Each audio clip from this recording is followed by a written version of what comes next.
4 দিন আগে রাহানাতে আমাদের পার্টি অফিস খুলেছে, ওই আমডাঙ্গাতে রাহানা যে পার্টি অফিস খুলেছে, যারা পার্টি অফ করছে ওরা তাদের নামে মিথ্যা মামলা, ওখানকার ওসি যে আছে রাজকুমার সরকার, সে মিথ্যা মামলা দিচ্ছে। আর একটা মিটিং হয়েছে, রাজকুমার সরকার আর এসপি বারাসাত এর একটা মিটিং করে ঠিক করেছে যে ভোটের আগে 200 লোককে, সে যারা বিজেপি কর্মী আছে, যারা তৃণমূল থেকে বিজেপিতে আসছে বা তৃণমূল থেকেও যারা বিজেপিকে সমর্থন করছে, তাদের 200 জনের লিস্ট বানিয়ে এই রাজকুমার সরকার বানিয়ে দিয়েছে এসপি কে, তাদেরকে হ্যারাসমেন্ট করার একটা পরিকল্পনা চলছে। পুলিশ কমিশনার তো কোনো কাজই নেই। পুলিশ কমিশনারের কাজ হলো 160 টিকিট কাটা, 110 দেওয়া, আর বিজেপি কর্মীদেরকে মিথ্যা মামলা ফাঁসানো, আর এখানে তৃণমূলের গুন্ডাদেরকে, যে তৃণমূলে অপরাধী আছে তাদের সিকিউরিটি প্রোভাইড করা। এর ছাড়া অন্য কোনো কাজ। আমরা ইমিডিয়েট এই যে কালকে বম রিকভারি হয়েছে, সেখানে আমরা এনআইএ ডিমান্ড করছি কেন 3/4 লাগু হচ্ছে। এরকম 3/4 যখন লাগু হবে এক্সপ্লোসিভ অ্যাক্ট, তখন কিন্তু এনআইএ ডাইরেক্ট এই কেসটাকে টেক ওভার করতে পারে। এনআইএ তদন্ত করলে এর মধ্যে সনদ, ও কি নাম, বিষ্ণু, আর এমএলএ যে এখানে আছে যিনি প্রার্থী হয়েছেন, তার সরাসরি যোগ এখানে প্রমাণিত হবে। সোমনাথ শ্যাম, সুবোধ অধিকারী, এই 5 জনের ডাইরেক্ট কানেকশনে এই বমটা রিকভারি আপনি প্রমাণ পান। এখনো চলছে, গ্রেপ্তার হয়নি। কাল রাত থেকে এখনো পর্যন্ত বোম ডিসপোজালের কাজ চলছে। কত পরিমাণ বোমা পেলে কাল রাত থেকে এখনো পর্যন্ত ডিসপোজালের কাজ চলে। সিআইডি বোম স্কোয়াড ডিসপোজাল করছে। আমি একটাই জিনিস মনে করছি, ওখানে শতাধিক উপরে বম ছিল।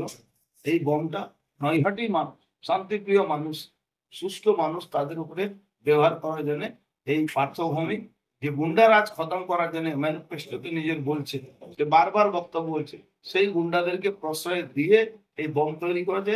ইমিডিয়েট এনআইএ স্টেপ নিয়ে এনআইএ এই কেসটাকে টেক ওভার করা। বারবার গুন্ডা বলছে বোম তো ওনার কাছের দিকে ধরা পড়ছে, তো গুন্ডা আমাকে বলে কি হবে? আপনার নামে সরাসরি দোষারোপ করতে সম্ভব। আপনি বোম নিয়ে গেলে বোম লাইভ লোকেশন পাঠিয়েছেন, কি করে জানলেন? কি করে জানলাম? ওই জায়গা আগেও বম ধরা পড়েছিল এই 1 বছর আগে। তো কি করে জানলাম? এটাই তো আমার কি বলা যায়, আমার স্পেশালিটি। আমি জানলাম কি তৃণমূলে কোন অপরাধী কি করছে, তৃণমূলে কোন নেতা কি করছে। আমি বারবার বলি না, 90% তৃণমূল আমার সঙ্গে আছে, 10% ওদের সঙ্গে আছে। তো যারা আছে তারাই তো আমাকে খবর দিচ্ছে কি হচ্ছে না হচ্ছে। পুরোপুরি নিষ্ক্রিয়। পুলিশ তো দরদাস হচ্ছে। আমাকে তো তৃণমূলের লোকেরাই ফোন করে বলছে, লাইভ লোকেশন পাঠাচ্ছে, এখানে বোম তৈরি হচ্ছে, অমুক লোক বোম তৈরি করছে, অমুক লোক ওখানে রাখছে। কিন্তু ওখান থেকেই খবর পাই বারবার। 90% তৃণমূল আমার সঙ্গে আছে। গ্রেপ্তার হয়নি, গ্রেপ্তার করিনি তো, কিন্তু গ্রেপ্তার করতে হবে। কেসটা এনআইএ তে যাবে, এই কেসটা এনআইএ টেক আপ করতেই হবে। কেন এটা এক্সপ্লোসিভ একটা এফআইআর হবে। তৃণমূলে ছিলেন তখন আপনি সরব হয়েছে, এখনো বারবার বলেন জুয়া, সাট্টা, বোমাবাজি সবকিছু রাখা এখানে রয়েছে, সব মিলিয়ে কি বলবেন? আমি আগেও বলতাম, তৃণমূলে থাকাকালীনও বলতাম, এখনো বলছি, এই পুরো গুন্ডাদেরকে প্রশ্রয় পার্থভূমিকে নেতৃত্ব দেওয়া। সমস্ত গুন্ডাদেরকে কাউকে পঞ্চায়েতে টিকিট দিয়েছে পয়সা নিয়ে, কাউকে মিউনিসিপ্যালিটিতে পয়সা নিয়ে টিকিট দিয়েছে। তারপর বলেন আজকে মানুষকে এক্সটর্শন দিতে দিতে আজকে রেল কোয়ার্টারের অবস্থা কি আছে। রেল কোয়ার্টারের মানুষ যখন রিটায়ার হয়, রেল কোয়ার্টার খালি হয়, সেখানে বম মজুদ হয়, সেখানে জুয়া খেলানো হয়, সেখানে সাট্টা খেলানো হয়, ওখানে ইললিগাল কাজ হয়, ওখানে কি বলা যায় আপনার মহিলাদেরকে নিয়ে কাজ করা হয়, খারাপ কাজ করা হয়, এসব ওখানে করা হয়। তার নেতৃত্ব এরা দেয়। দেখুন, সবটাই একটা শেষ টাইম আছে। পিঠে যখন দেওয়ালে পিঠের পিছনে যখন দেওয়াল এসে যাবে, তখন সে তার রিয়াকশন বুঝবে। তৃণমূল থেকে বলছে ওই বোমগুলো 2019-এর বোম। খুব মজার ব্যাপার আছে, 5 বছর বম থাকে আমি জানতাম না, যাক এটা নতুন নলেজ হবে।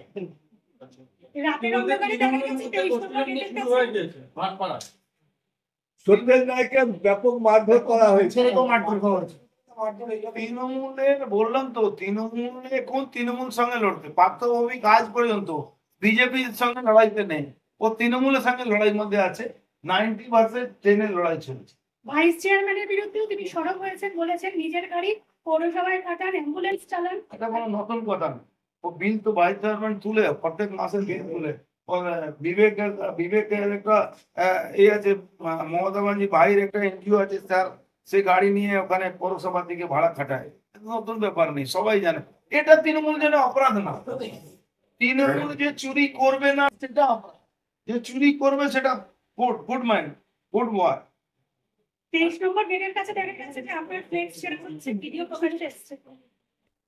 সে ওরা ফ্ল্যাক্স ছিঁড়বে, আমরা ভোটে দিয়ে দিল, ওতে কোনো অসুবিধা নেই। যত পারে তত ছিঁড়েন, ছিড়ুক। মানুষ সবটাই দিয়েছে, দেওয়া মানুষ ব্যালেট। মানে এটা কি নির্বাচনের আবহে কি মানে সাধারণ মানুষকে ভয় দেখানোর জন্য এই তো? ভয় দেখানোর জন্যই তো হবে, আর কি হবে।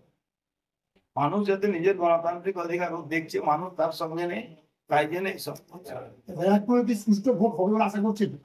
এই তো আমি ভবিষ্যৎবক্তা নই যে আমি এটা বলতে পারবো, কিন্তু পরিস্থিতি যেরকম আছে, ইলেকশন কমিশন যদি এর উপরে নজর না দেয়, তাহলে আমার মনে হচ্ছে ভালো পরিস্থিতি থাকবে। আপনার ইলেকশন কমিশনের উপরে ভরসা নেই কোনো? ইলেকশন কমিশনের কাজ নিয়ে তো 2 দিন আগে আমি চিঠি দিয়েছি ইলেকশন কমিশন, আর 2 দিন পরে যখন প্রকাশ্যে টুইট করলাম তখন ইলেকশন কমিশন নড়াচড়া বসেছে এরকম। দাদা, এই বোম কি সরিয়ে নেওয়া যেতে হতে পারে? এই যে দেরি হলো এতদিন, সরে যেতে পারে অনেক বোম। জানি না সে কি করে করতে পারে। আমি তো লাইভ লোকেশন ওখান থেকে, ওখানকার লোকই আমাকে পাঠালো, তখন এইটা আমি ইলেকশন কমিশন, দাদা আমি তো লোকাল থানাকে এই জন্য জানাই। আপনি এখন থাকলে উদ্ধার, যদি খবর পাই আমরা উদ্ধার করাবো। মমতা বন্দ্যোপাধ্যায় বলছেন সিপিএম বিজেপি দু পাখির দুলচু। কবে উনি কাকে বন্ধু বলে দেন, কাকে বিষ ফ্রাই খাওয়ান, কবে কার বিরুদ্ধে বলেন, কবে গিয়ে মিষ্টি পাঠান, কবে গিয়ে কাপড় পাঠান, সেটা উনি ঠিক করবেন, আমি কি করে বলবো। কালকে মমতা ব্যানার্জি প্রকাশ্য মঞ্চ থেকে বলে দিলেন রেশন কিন দিচ্ছে 12 লক্ষ কোটি টাকা কেন্দ্র সরকার কেন্দ্র কি কিনে দিয়েছে রেশন দিচ্ছে, ফ্রিতে রেশন দিচ্ছে। উনি, উনি কবে আমার ফ্রিতে রাখেন? কিন্তু প্রকাশ্য মঞ্চ থেকে বলে উনি মিথ্যা কথা বলে সবাই জানে। আজকে 9 মাস ধরে বৃদ্ধা পেনশন, বিধবা পেনশন, হ্যান্ডিক্যাপ পেনশন পাওয়া যাচ্ছে না। সেই টাকা দিয়ে বকরি, মিড ডে মিলের টাকা দিয়ে বকরির যে ঘটনা ঘটেছে তার কম্পেনসেশন দিতে হয়েছিল। ওনার কাছে টাকা কোথায়? উনি তো সব সরকারি টাকা, উন্নয়নের টাকা দিয়ে উনি প্রজেক্ট গুলো লোককে দিচ্ছেন। উনি তো ভীষণভাবে অন্যায় করছেন। 10 লক্ষ ছেলের নাকি চাকরি রেডি হয়ে রয়েছে। হ্যাঁ, উনি তো অনেক লোককে চাকরি দিয়েছেন 12 বছরের মধ্যে, আপনিও নিশ্চয়ই ফিল করেছেন।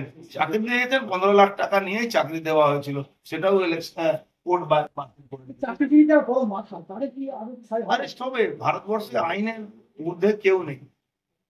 ভারতবর্ষে আইনের ঊর্ধ্বে কেজরিওয়াল কি ভাবছিল কেউ অ্যারেস্ট হবে না? আজকে মলয় ঘটক কি ভাবছেন উনি অ্যারেস্ট হবেন না? 12টা চিঠি পাওয়ার পরে উনি ভাবছেন কাউকে কারোর সঙ্গে কোনো হপনামি করে উনি বেঁচে যাবে? তৃণমূল করতে এসেছে। তিরানপুর ব্যাপারে তো ডিভিশন বেঞ্চ খারিজ করে দিল ওয়েস্ট বেঙ্গল গভর্নমেন্টের যে আপিলটা। ওর নামে তো এফআইআর যে কোনো মুহূর্তে সিবিআই কে করা উচিত আমার মনে হচ্ছে। অভিষেক ব্যানার্জি বলেছিল দোষী সাব্যস্ত হলে ছুলে পড়বো। হ্যাঁ, দোষী সাব্যস্ত হলে ছুলে পড়বো। 22 কোটি টাকা প্রপার্টি জব্দ হয়েছে, তারপরে দোষী সাব্যস্ত বলার কি আছে? ভারতবর্ষের আইনে আপনার প্রপার্টি সিজ হয়েছে, তারপরে বলছেন দোষী আমার সাব্যস্ত হলে আমার পেমান ছুলে পড়ছে না। রেট করছে না, সেটা উনি বলতে পারেন। দাদা বিশ্ব উষ্ণায়ন চলছে, এখানকার যে ফুসফুস পদ্মবিল সেটাও প্রায় বুঝে ফেলা হয়েছে।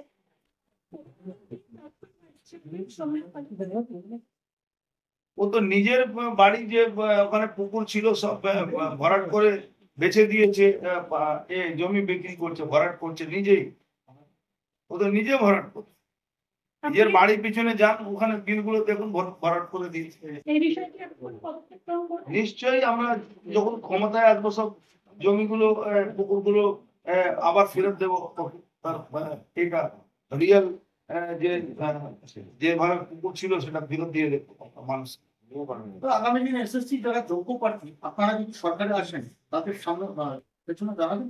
কিন্তু যোগ্য প্রার্থী যারা আছে তাদের চাকরি যাবে কেন, আর অযোগ্য প্রার্থীদের চাকরি যাবে না কেন, এই প্রশ্ন সরকার কোর্টের বিচারাধীন আছে। কোর্ট বিচার করে কত লোকের অযোগ্য করে দিয়েছে, তারা বলছে কি এরা অযোগ্য আছে, এদের চাকরি বাতিল। নিশ্চয়ই কোনো না কোনো ক্রাইটেরিয়া কোর্টের নজরে, আইনের নজরে ভুল আছে, তাই করেছে।